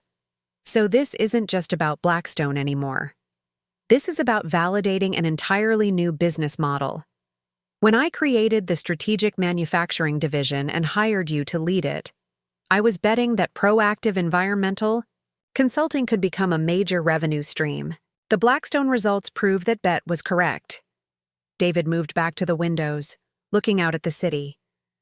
"But here's what makes this situation particularly interesting. Your father's advocacy in board meetings, his detailed research on consulting firms, his business case for environmental improvements, all of that influenced my decision to invest in strategic manufacturing consulting in the first place." I felt my understanding shift again. I mean, Richard Henderson helped convince me to create the division that I hired you to lead. Without his advocacy, I might not have seen the market opportunity clearly enough to make the investment. The circular nature of it was staggering. My father's professional advocacy had influenced David's business decisions, which led to my hiring, which led to our successful project at my father's company, which was validating David's original investment. "Does he know?" I asked. "About his influence on your decision to create the division?" "Not directly. Board members don't usually know how their input affects other companies' strategic decisions, but he will after today's meeting." David returned to his desk and picked up the agenda for the board meeting. "Margaret has asked you to present project results to the full board. Standard procedure for major consulting contracts. But given the family connection and the broader implications, this presentation will be more significant than usual." He handed me the agenda. My name appeared under Strategic Environmental Consulting Results Presentation. Lyra Henderson, Senior Director, Meridian Environmental Solutions. Richard will be there as Operations Manager, providing operational context for your recommendations. I'll be there as board member and CEO of your consulting firm. Margaret will be there as CEO of the client company.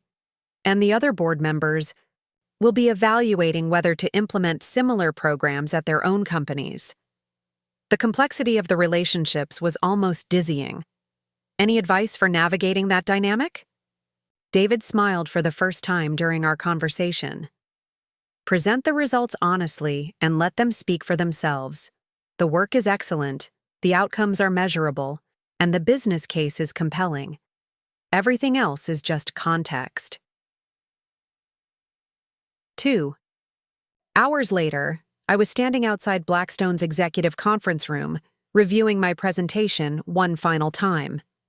Elena and Marcus were with me, both carrying supporting materials and analysis documents. They'd spent the morning preparing detailed financial models and operational assessments that would help the board understand the full scope of our impact. "Are you nervous?" Elena asked. "More excited than nervous," I said, and realized I meant it. This is what we've been building toward, the chance to demonstrate that strategic environmental consulting creates real business value. Marcus nodded, toward the conference room door. "And if the board approves expanding the program, we'll have validation for scaling this model across multiple companies." The door opened and Margaret Blackstone appeared. "We're ready for you," she said with a warm smile. "The board is very interested to hear your results." I entered the conference room and immediately scanned the faces around the polished table. Margaret at the head, David to her right, 3 other board members I recognized from their corporate headshots, James Wright as head of manufacturing, and my father sitting 2 seats down from David, looking more formal than I'd ever seen him. "Ladies and gentlemen," Margaret began, "I'd like to introduce Lyra Henderson, Senior Director of Strategic Consulting with Meridian Environmental Solutions, and her team. They've been leading our environmental modernization project for the past 6 weeks." I stepped forward and activated the projection screen. "Thank you for the opportunity to present our results. What we've accomplished at Blackstone demonstrates the transformational potential of strategic environmental consulting." The first slide appeared, a comprehensive overview of baseline conditions versus current performance. The improvements were visually striking, dramatic reductions in costs, emissions, and waste across every metric we'd tracked. In 6 weeks, we've achieved 18% reduction in overall operational costs, primarily through equipment efficiency, improvements, and waste stream optimization. Energy consumption is down 25% through targeted upgrades and process modifications. Regulatory compliance costs have decreased by 40% while actually improving environmental performance. I clicked to the next slide, showing financial projections. The initial investment in equipment and process changes will be fully recovered within 14 months. Ongoing annual savings are projected at $2.8 million, creating substantial, long-term value. One of the board members leaned forward. "These results seem remarkably fast. How sustainable are these improvements?" Elena stepped in smoothly. "The changes we've implemented are structural rather than behavioral. Equipment upgrades, workflow redesigns, and process optimizations create permanent efficiency gains. We're not relying on temporary measures or unsustainable practices," Marcus added financial context. "We've also built redundancy into the systems. Even if some components underperform, the overall program will still generate significant returns." I advanced to our regulatory compliance analysis. Looking ahead, Massachusetts environmental standards will become more stringent over the next 2 years. Our implementations position Blackstone to exceed those requirements while maintaining cost. Competitiveness. David spoke for the first time. "What's your assessment of scaling this model to other manufacturing companies?" "The framework is highly adaptable," I said, clicking to a new slide showing comparative industry analysis. "We've identified similar opportunities across multiple manufacturing sectors. Companies with operations similar to Blackstone could expect comparable results." Margaret nodded approvingly. "Which brings us to expansion opportunities. Based on these results, I've recommended Meridian's approach to colleagues at 3 other companies. The potential for industry-wide transformation is significant." I looked around the table, gauging reactions. The board members were taking notes, asking technical questions, clearly impressed by the scope and speed of our achievements. My father had remained quiet during the presentation, but his expression showed something I'd never seen before: professional respect, maybe even pride.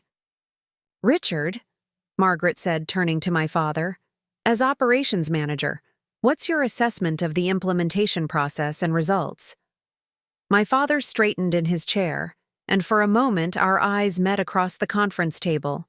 He was about to evaluate my professional work in front of my CEO, his board, and his colleagues. "The implementation has been exceptional," he said, his voice steady and confident. "Lyra and her team demonstrated thorough understanding of our operational challenges and developed solutions that were both technically sound and practically feasible." He paused, choosing his words carefully. "More importantly, they approached the project as strategic partners rather than external consultants. They invested time in understanding our culture, our constraints, and our goals. The results reflect that commitment." David was watching this exchange with keen interest, clearly aware of the family connection and its implications. "Richard," David said, You've been advocating for environmental modernization in board meetings for most of this year. How do these results compare to what you were hoping to achieve? My father glanced at me, then back to David. They exceed what I thought was possible. I knew we needed help with environmental compliance and cost reduction, but I didn't anticipate the scope of improvement that strategic consulting could deliver. He looked directly at me. Lyra's team identified opportunities I didn't know existed and implemented solutions I wouldn't have thought to pursue. They've fundamentally changed how we think about environmental challenges, from compliance burdens to competitive advantages. Margaret smiled. Which is exactly why I want to expand the contract and implement Phase 2 of the modernization program. David nodded slowly. And it's why I'm recommending that other companies consider similar partnerships with Meridian's Strategic Manufacturing Division. One of the board members raised his hand. David, as CEO of Meridian, how do you assess the ROI of creating this specialized division? David looked at me, then around the table. The Blackstone project has generated more revenue and demonstrated more impact than our traditional consulting contracts typically achieve. It's validated our investment in strategic environmental consulting and proven there's significant market demand for this approach. He paused, and I could see him making a decision about how much to reveal. There's also an interesting full-circle element to this project that I think illustrates why it's been so successful. Margaret raised her eyebrows. How so? Richard's advocacy in our board meetings throughout this year, his research on environmental consulting, his business case for modernization, his detailed analysis of cost reduction opportunities, all of that influenced my decision to create the Strategic Manufacturing Division in the first place. The room went quiet as the implications sank in. David continued. His expertise in manufacturing operations helped me understand the market opportunity. My investment in strategic consulting led to hiring Lyra to lead the division, and her expertise in environmental business strategy enabled us to deliver exactly the results Richard had been advocating for. My father's face was cycling through surprise, understanding, and something that might have been amazement. So Richard helped create the consulting division that solved his company's problems. Margaret said slowly. Precisely. And it demonstrates why this model works.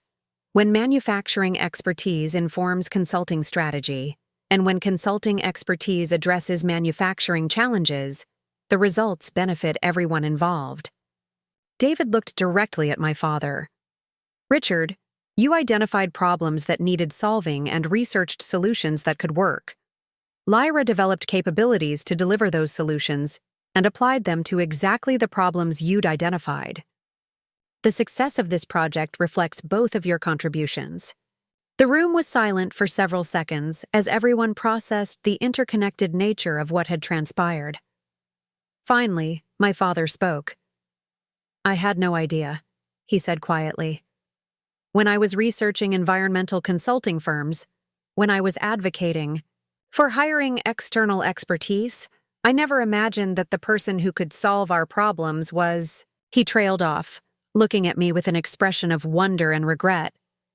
Was sitting at your dinner table, I finished gently. Margaret looked between us, clearly realizing there was more to this story. Am I missing something here? David answered, before either of us could respond. Lyra Henderson and Richard Henderson, father and daughter, the operations manager who advocated for strategic environmental consulting and the senior director who delivered it. The revelation hung in the air like a perfectly timed punchline to an elaborate joke that had taken months to set up. One of the board members started laughing.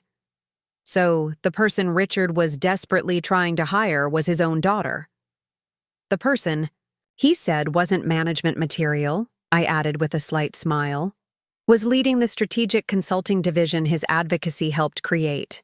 My father's face went through several expressions before settling on something between embarrassment and awe. I think, he said slowly, I owe everyone in this room an apology for not recognizing the expertise that was right in front of me. David shook his head. Richard, Your advocacy created the opportunity. Lyra's expertise delivered the results. The success belongs to both of you. Margaret was grinning now. This is the most remarkable consulting success story I've ever heard, and it makes me even more confident about expanding the program. She looked around the table. All in favor of approving Phase 2 implementation and recommending Meridian's strategic environmental consulting to our partner companies? Every hand around the table went up, including my father's. Unanimous, Margaret declared. Congratulations, Lyra. You've just become the most sought-after environmental consultant in New England. As the meeting adjourned and board members filed out, my father approached me near the conference room door. Lyra, he said, his voice softer than I'd heard it in years. I need to say something I should have said weeks ago.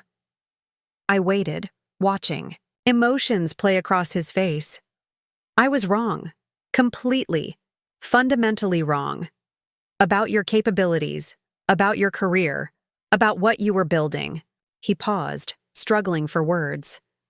You are exactly what I said you could never be. And you were already that person when I was too blind to see it.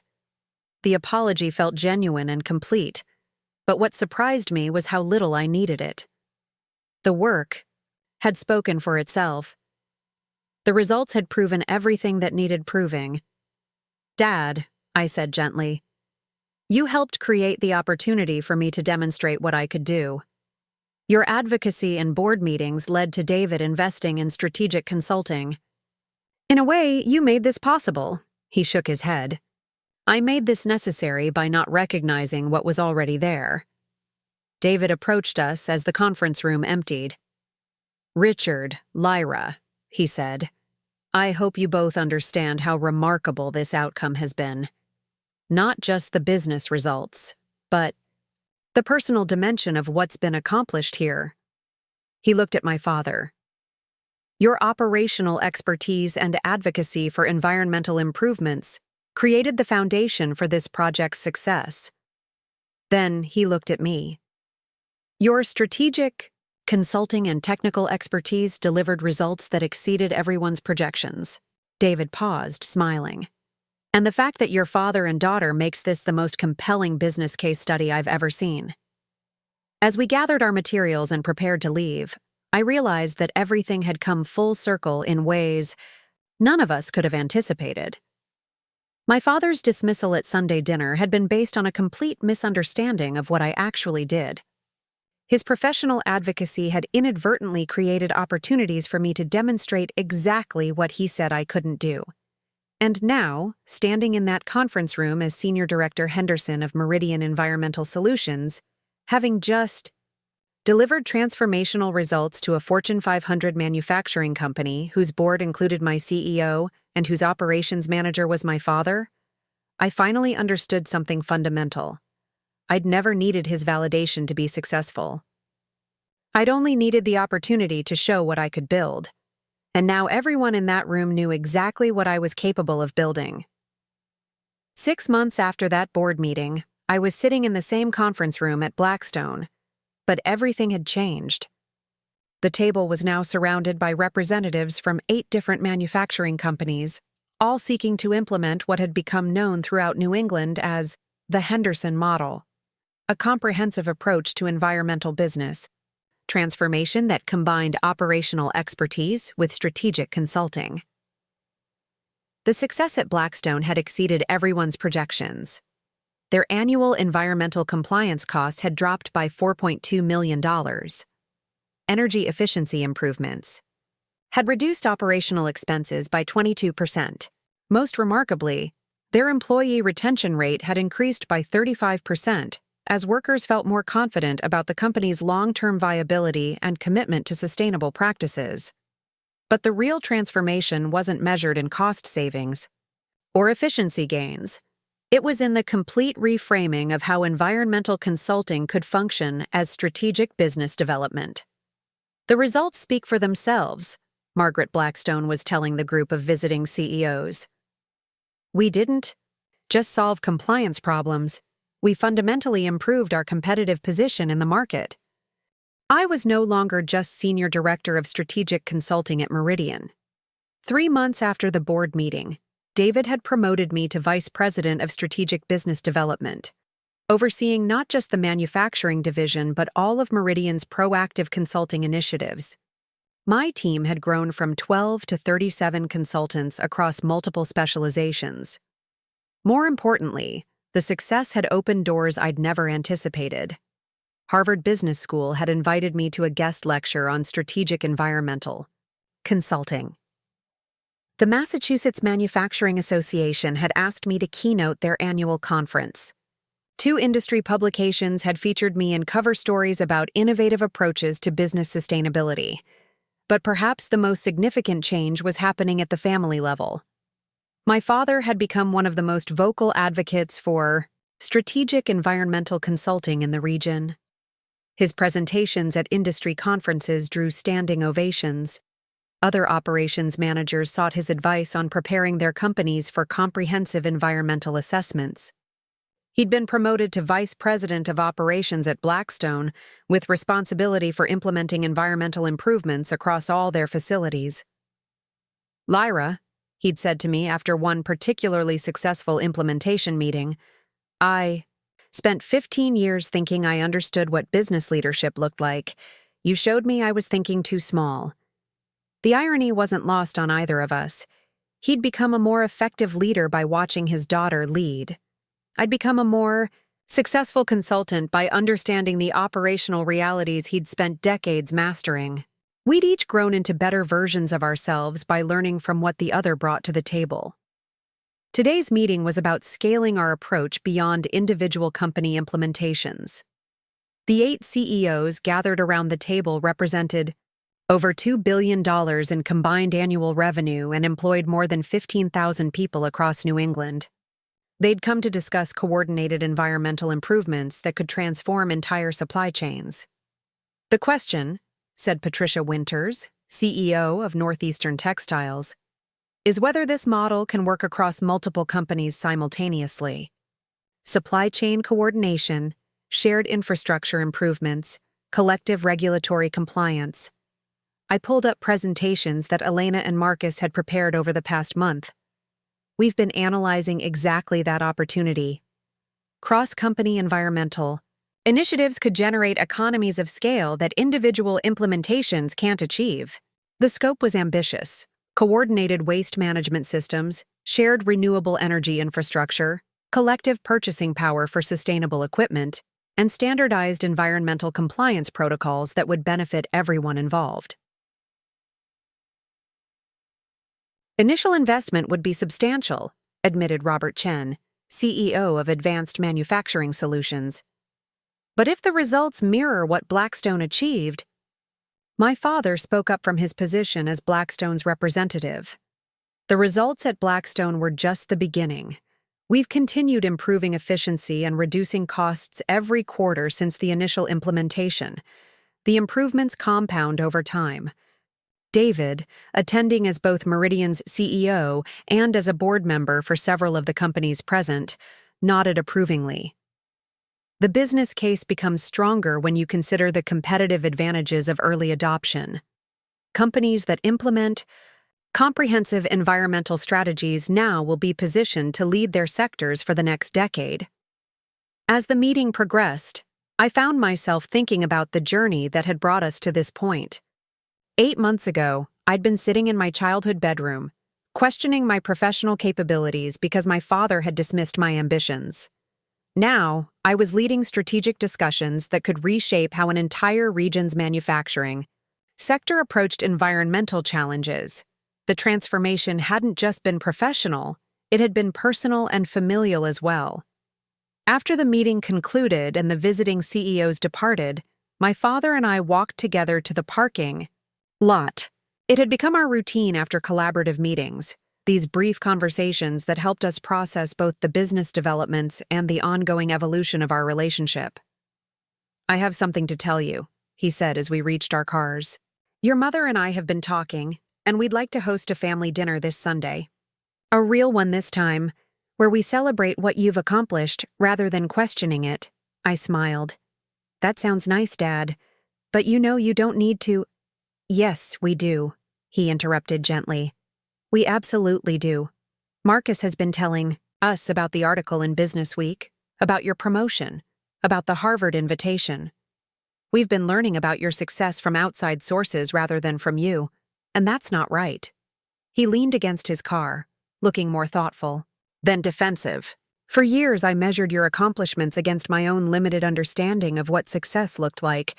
I thought I was protecting you from disappointment, but I was actually limiting your possibilities. Dad, let me finish, he said. You've built something remarkable, Lyra. Not just professionally, but personally. You've maintained your integrity, your relationships, your values, while achieving things I couldn't have imagined. And you've done it with grace, even when people who should have supported you were questioning your capabilities. The parking lot was quiet except for the distant hum of manufacturing equipment and the occasional car passing on the main road. This industrial setting has become the backdrop for some of our most meaningful conversations over the past several months. What's changed the most, I asked. What? I stopped needing you to understand what I do in order to feel good about doing it. That shift changed everything. He nodded slowly. And I started understanding that your version of success was actually more ambitious and more impactful than anything I'd achieved. That changed everything for me, too. We stood there for a moment. Two people who'd spent decades misunderstanding each other finally operating from a foundation of mutual respect. Sunday dinner, he said again. 6 o'clock. Your mother's making her famous pot roast, and Marcus is bringing Sarah if she can get time off work. No agenda, no complicated dynamics. Just a family celebrating family. I'll be there, I said, and meant it. That Sunday, I arrived at the house on Maple Street carrying a bottle of wine and a folder of photos from recent consulting projects that I thought Marcus might find interesting. The same yellow-walled kitchen where I'd felt so small months earlier now felt warm and welcoming. Mom greeted me with a hug that lasted several seconds longer than usual. Sweetheart, we're so proud of you. I know we haven't always expressed that clearly, but we are. Marcus was already at the table with Sarah, both of them looking genuinely excited to hear about my recent work. The conversation over dinner was different from any family gathering I could remember, focused on the future rather than dwelling on past misunderstandings, celebrating achievements rather than tempering expectations. Tell us about the Harvard lecture, Sarah said as Mom served dessert. Marcus said you're presenting to business school students? Next month. They want me to discuss strategic environmental consulting as a case study in innovative business development. Apparently, the Blackstone project has become required reading in their sustainability management course. Dad shook his head with obvious pride. Required reading at Harvard Business School, and 8 months ago, I was telling you to adjust your expectations about career advancement. Dad, I said gently, 8 months ago you were working with the information you had. You couldn't have known what I was building toward because I was still building it myself. Mom set down her coffee cup. That's very generous, honey, but your father and I have both realized we made assumptions about your work that weren't fair or accurate. We measured your ambitions against our own experiences, Dad added. But you were operating in a completely different professional landscape, solving problems we didn't even know existed. Marcus raised his glass. To Lyra, who proved that sometimes the person closest to home has the vision to see farthest ahead. We toasted, and for the first time in years it felt like we were celebrating something genuine rather than going through familial motions.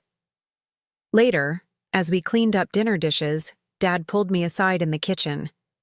I have one more thing to tell. You, he said. Margaret offered me the position of Senior Vice President of Operations, overseeing environmental improvements at all Blackstone facilities and consulting with other companies in their network. I paused while drying a serving dish. Dad, that's incredible. That's exactly the kind of strategic role you've been working toward. It's a role that exists because of what we accomplished together, he said. The environmental transformation at Blackstone created new leadership opportunities that didn't exist before. Margaret specifically mentioned that my ability to work effectively with external consultants was a key factor in the promotion. The circular nature of our professional development continued to amaze me. His operational expertise had helped me understand manufacturing challenges. My strategic consulting had helped him demonstrate leadership capabilities. We'd each become more successful by learning from what the other brought to the table. There's something else, he continued. The new position comes with a significant salary increase and equity in the company. Your mother and I want to invest some of that windfall in your consulting firm. I looked up from the dishes. What do you mean? David mentioned that Meridian is considering opening a second office to handle the increased demand for strategic environmental consulting. We'd like to be investors in that expansion. The offer was both touching and strategically sound. Meridian's success had created opportunities for growth that required additional capital investment. Having clients become investors would strengthen both the business relationships and the financial foundation for expansion. That's incredibly generous, I said, but you should think carefully about mixing family relationships with business investments. Dad smiled. Lyra, we've already mixed family relationships with business relationships, and it's worked out better than anyone could have expected. Your success has created opportunities for our success. Our advocacy helped create the foundation for your consulting division. It seems like a natural progression. 3 months later, I was standing in the lobby of Meridian's new Boston office, reviewing final preparations for our grand opening reception. The expansion had exceeded all projections, with 12 major clients already contracted for comprehensive environmental consulting and 6 more in advanced discussions. The Boston office employed 23 consultants across multiple specializations, with plans to add another 15 staff members over the next year. We'd become the largest environmental consulting firm in New England, with a reputation for strategic business development that extended well beyond traditional compliance services. David joined me in the lobby, both of us watching caterers set up for the evening's reception. Any regrets about taking the risk on strategic manufacturing consulting? He asked. None whatsoever, I said. This feels like exactly what we were meant to build. And the family dynamics? How are things with your father now? I thought about Sunday dinners that had become genuine celebrations, about collaborative business meetings where we functioned as respected colleagues, about a relationship that had evolved from misunderstanding to mutual admiration. Better than I could have imagined, I said. We understand each other now in ways we never did before. The reception that evening drew over 200 people. Clients, colleagues, industry, leaders, and family members. I gave a brief speech about the vision for strategic environmental consulting and the collaborative approach that had made our success possible. But the moment that felt most significant came near the end of the evening, when my father approached the microphone for what he'd described as a few words about working with Meridian. 8 months ago, he began, his voice carrying clearly through the reception hall. I thought I understood what business leadership looked like. I thought I knew how problems got solved and how companies achieved sustainable success. He paused, looking out at the assembled crowd. Then I had the opportunity to work with Lyra Henderson and her team at Meridian Environmental Solutions. Not only did they solve problems I'd been struggling with for years, but they fundamentally changed how I think about business strategy and operational excellence. He found me in the audience. Lyra demonstrated that environmental consulting isn't just about compliance, it's about competitive advantage. That sustainability isn't just about regulations, it's about long-term business viability.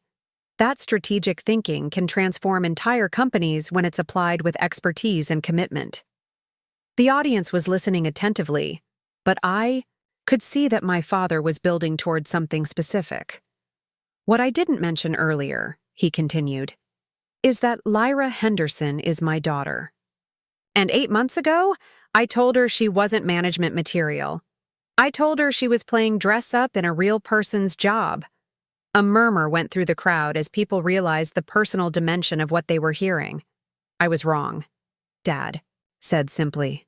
Completely, fundamentally wrong. Not only is Lyra management material, she's redefining what management looks like in the environmental consulting sector. She's not playing dress-up in someone else's job.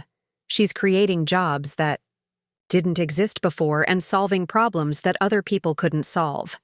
He raised his glass. To Lyra Henderson, Vice President of Strategic Business Development at Meridian Environmental Solutions. To someone who proved that the best leaders don't just meet expectations, they transform them entirely. The applause that followed felt different from typical reception politeness. It was genuine recognition of both professional achievement and personal triumph. Acknowledgement that the story they'd just heard represented something more significant than usual business success. Later, as the reception wound down and guests began departing, I found myself standing with David, my father, and Elena near the windows overlooking Boston Harbor. "So, what's next?" David asked. "Now that we've established strategic environmental consulting as a viable business model, where do we go from here?" I thought about the opportunities that had emerged over the past month: partnerships with international firms, government contracts for regulatory policy development, expansion into new industrial sectors. "I think we're just getting started," I said. "We've proven that proactive environmental consulting works for manufacturing, but the same principles could apply to healthcare, technology, financial services, and retail. Any industry facing environmental challenges could benefit from strategic transformation." Elena nodded enthusiastically. "The methodology is scalable across sectors. We'd need to adapt the technical expertise, but the fundamental approach, treating environmental challenges as business opportunities, applies universally." My father was listening with the kind of attention I'd grown accustomed to over the past several months. "You're talking about building something bigger than a consulting firm," he said. "You're talking about changing how entire industries think about environmental challenges." "Exactly," I said. "And that's exactly the kind of ambitious thinking you once told me I should temper." He laughed, shaking his head. "And that's exactly why I was wrong to suggest it. The world needs people who think bigger than current limitations, who see possibilities that others miss." As we gathered our things and prepared to leave, I realized that everything had come full circle in the most unexpected way. The Sunday dinner conversation that had felt like such a devastating dismissal had actually been the catalyst for the most significant professional and personal growth of my life. Not because my father's assessment had been accurate, but because it had forced me to stop seeking external validation for accomplishments that spoke for themselves. I'd built exactly what I'd always said I could build: strategic solutions that created value for clients, leadership opportunities that generated real impact, professional relationships based on expertise rather than approval. The difference was that now everyone could see what I'd been building all along. And the person who'd once called me nothing was now one of my strongest advocates, having learned that sometimes the most transformational leaders are the ones who dare to imagine possibilities that others can't yet see. 3 years later, when Harvard Business School invited me to teach a full semester course on strategic environmental leadership, I would think back to that Sunday dinner and smile. Not because I'd proven my father wrong, but because I'd proven myself right, and that, it turned out, was the only validation I'd ever really needed. Looking for more? We've got 2 amazing stories ready for you right on screen. If this one touched you, these are absolutely worth your time. Click to watch them now. And hey, subscribe and hit that bell to never miss our latest uploads.